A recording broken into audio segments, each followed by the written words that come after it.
আসসালামু আলাইকুম বন্ধুরা, কিচেন বাঙালিয়ানা চ্যানেলে আপনাদের সবাইকে স্বাগত জানাই। আজকে আমি একটু অন্য পদ্ধতিতে তেল ছাড়া পানি দিয়ে তৈরি করে দেখাবো ডিম পরোটা।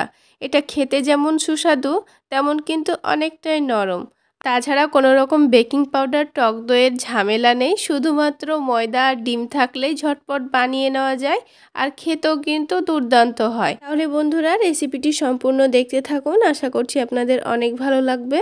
তো সবার প্রথমে একটা বড় মিক্সিং বোলের মধ্যে আমি 2 কাপ ময়দা নিয়ে নিচ্ছি। আপনারা চাইলে ময়দার পরিবর্তে আটা দিয়েও এই পরোটাগুলো বানিয়ে নিতে পারেন। এবারে ময়দার মধ্যে দিয়ে দিচ্ছি হাফ চামচ মতো লবণ আর দিয়ে দিচ্ছি 1 চামচ মতো চিনি। তো এবার শুকনো উপকরণগুলোকে একটু আমি মিশিয়ে নিচ্ছি। তো এভাবে মিশিয়ে নেওয়ার পরে আমি অল্প অল্প করে পানি দিয়ে একটা ডো তৈরি করে নেব। পানিটা কিন্তু একেবারে দিয়ে ফেলা যাবে না, অল্প অল্প করে দিয়ে ডোটা তৈরি করে নিতে হবে। আর ডোটা খুব বেশি শক্তও হবে না, আবার খুব বেশি নরমও হবে না, একটু সফট করে মেখে নিতে হবে। আর যখনই পুর ভরার কোনো পরোটা বানাবো তখন কিন্তু এই ডোটাকে একটু সফট করে মেখে নিতে হবে। তো আমি খুব ভালো করে মথে মথে এই ডোটাকে খুব ভালো করে সফট করে নেব। তো ডোটা খুব ভালো করে মথে নেওয়া হয়ে গেছে। তো এবার আমি এর মধ্যে 1 চামচ মতো সাদা তেল দিয়ে দিচ্ছি। এবার এই তেলটা দেওয়ার পর আবারও খুব ভালো করে এই ময়দাটাকে মথে নিতে হবে, তেলটা যাতে করে সব ময়দার সঙ্গে মিশে যায়।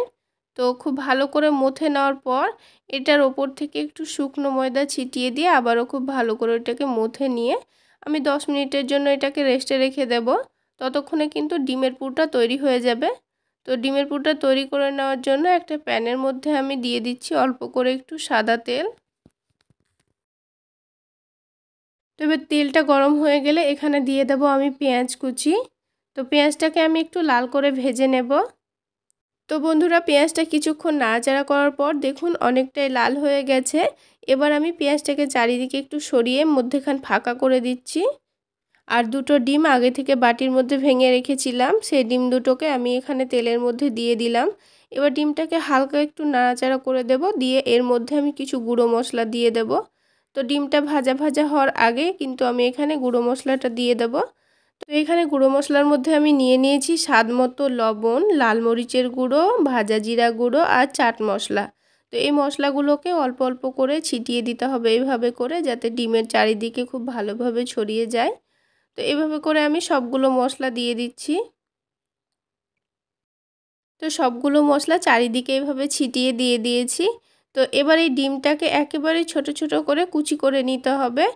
আর খুব ভালো করেই কুচি করে নিতে হবে, তা না হলে ডিমের পুরটা যখন আমি ময়দার ডোয়ের মধ্যে ঢুকিয়ে দেব আর যখন বেলবো তখন কিন্তু অসুবিধা হবে। সেই জন্য এই ডিমের পুরটাকে খুব ভালো করে কুচি করে নিতে হবে, একেবারে ছোট ছোট দানার মতো করে কুচি করে নিতে হবে। তো 2 থেকে 3 মিনিট এইভাবে নাড়াচাড়া করার পর খুব ভালোভাবে ডিমটা কুচি করাও হয়ে গেছে আর খুব সুন্দর ভাজাও হয়ে গেছে।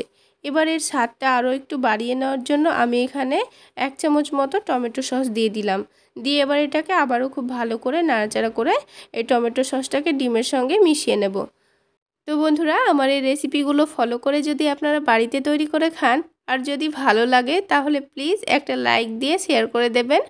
আর আমার চ্যানেলে নতুন হয়ে থাকলে চ্যানেলটিকে সাবস্ক্রাইব করে পাশে থাকা বেল আইকনটিতে একটা প্রেস দিয়ে দেবেন। এতে করে আমি যখন কোনো নতুন ভিডিও আপলোড দিব সবার আগে নোটিফিকেশান পেয়ে যাবেন। তো বন্ধুরা ডিমটা কিন্তু ভাজা হয়ে গেছে, এবার এটাকে আমি একটা প্লেটের মধ্যে নামিয়ে নেব, দিয়ে এটাকে ঠান্ডা করার জন্য এক সাইডে রেখে দেব। তো ডিমটা এদিকে ঠান্ডা হতে থাক, এবার আমি পরোটাগুলো তৈরি করে নেব।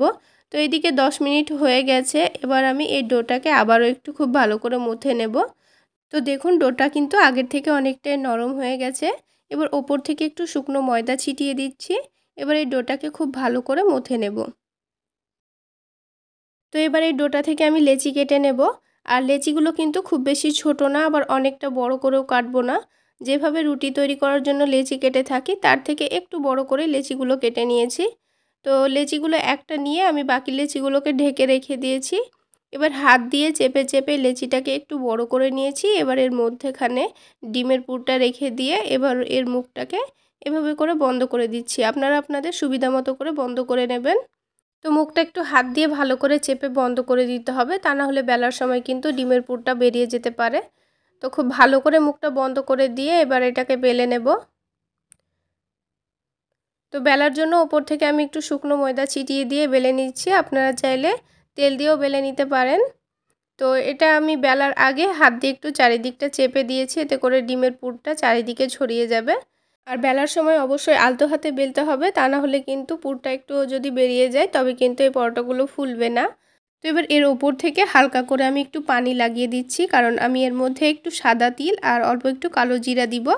তবে আপনারা চাইলে এই সাদা তিল কালো জিরা বাদ দিতেও পারেন, তবে দিলে খেতে একটু বেশি ভালো লাগে। তো এভাবে দেওয়ার পর আবারও আমি হাত দিয়ে একটু এটাকে একটু চেপে দেব। তারপর আমি এর উপর থেকে একটু শুকনো ময়দা ছিটিয়ে দিয়ে আবারও বেলে নেব। তো পরোটাটা আমি এখানে খুব বেশি বড় করছি না, আর আপনারা যদি বড় করে বানাতে চান সেক্ষেত্রে লেচিটা একটু বড় করে কেটে নেবেন। তো আমি এখানে মাঝারি সাইজের পরোটাটা তৈরি করে নিচ্ছি। তো এবারে এই পরোটাটাকে আমি ভেজে নেব। আর আজকে কিন্তু আমি পরোটাটা কোনো রকম তেল দিয়ে ভাজবো না। তো আমি একটা প্যান খুব ভালো করে গরম করে নিয়েছি, এবার এর মধ্যে পানি দিয়ে দিচ্ছি। প্যানটা খুব ভালোভাবেই গরম করতে হবে, পানিটা যেন ঠিক এইভাবেই ফুটে ওঠে। তো এবার প্যানের মধ্যে পরোটাটা দিয়েই তাড়াতাড়ি এটাকে ঢেকে দিতে হবে, তাহলে কিন্তু পরোটাটা ফুলবে। আর এখানে যে ফুটোটা আছে সেটা আমি কিন্তু একটা কাগজ দিয়ে বন্ধ করে দিয়েছি। এবার হালকা একটু ফুলেছে দেখুন, এবার এটাকে আমি উল্টে নিচ্ছি। তো উল্টে দিয়ে আবারও আমি এটাকে ঢেকে দেব। তো বন্ধুরা, কিছুদিন আগে আমি এইরকমভাবে আলু কুলচা রেসিপি শেয়ার করেছিলাম, আর সেখানে কিন্তু ময়দার সঙ্গে টক দই, বেকিং পাউডার, বেকিং সোডা দেওয়া ছিল, সেই কারণে হয়তো সবগুলো কুলচা ফুলেছিল। তো আজকের এই পরোটাগুলোর মধ্যে আমার কিন্তু দু একটাই ফুলেছে, সবগুলো কিন্তু ফোলেনি। তবুও কিন্তু পরোটাগুলো অনেকটাই সফট নরম ছিল, খেতে কিন্তু দারুণ হয়েছিল। এবার এই ঢাকনাটা তুলে নিয়ে ওপর থেকে 1 চামচ মতো ঘি দিয়ে দিয়েছি। এবার ঘি দিয়ে পরোটাটাকে আবারও খুব ভালো করে উল্টে পাল্টে ভেজে নেব। আর ঘি দেওয়ার পর উল্টে পাল্টে ভাজার সময় কিন্তু এই পরোটাটা খুব সুন্দরভাবে ফুলেছিল। তো বন্ধুরা, একবার হলো এভাবে ডিম পরোটাটি বানিয়ে খাওয়ার চেষ্টা করবেন। এতে কিন্তু তেলও লাগে না, আবার অল্প ঘি দিয়েও ভাজা হয়ে যায়। তাছাড়া এই পরোটাগুলো কোনো রকম সবজি ছাড়াই খাওয়া যায়। এটা খেতে কিন্তু সত্যি অনেকটাই টেস্টি হয়েছিল। আর রাত্রেবেলায় ডিনারের জন্য আপনারা ঝটপট এটা বানিয়ে নিতে পারেন কোনো রকম সবজি ছাড়াই। তো বন্ধুরা, একই রকম করে আমি সবগুলো পরোটাই তৈরি করে নিয়েছি। আর দেখুন দেখতে কতটা লোভনীয় হয়েছে। আর দেখুন পরোটাটা কত সুন্দর সফট এবং নরম হয়েছে। এবার আমি একটা পরোটা আপনাদের ভেঙে দেখিয়ে দিচ্ছি। এর ভেতরে কত সুন্দর পুরটা চারিদিকে ছড়িয়ে আছে। তো বন্ধুরা, এই রকম পদ্ধতিতে আমি আলু কুলচা রেসিপি শেয়ার করেছি। আপনারা দেখতে চাইলে সেটির লিংক আমি ডেসক্রিপশন বক্সে দিয়ে রাখবো, আপনারা চাইলে সেখান থেকে দেখে নিতে পারেন। আর বন্ধুরা, আজকের এই রেসিপি কেমন লাগলো অবশ্যই কিন্তু কমেন্ট সেকশানে জানাতে ভুলবেন না। তাহলে বন্ধুরা, আজকে এই পর্যন্তই। সকলে অনেক বেশি ভালো থাকবেন, সুস্থ থাকবেন। দেখা হচ্ছে আরও একটি নতুন রেসিপি নিয়ে নেক্সট এপিসোডে।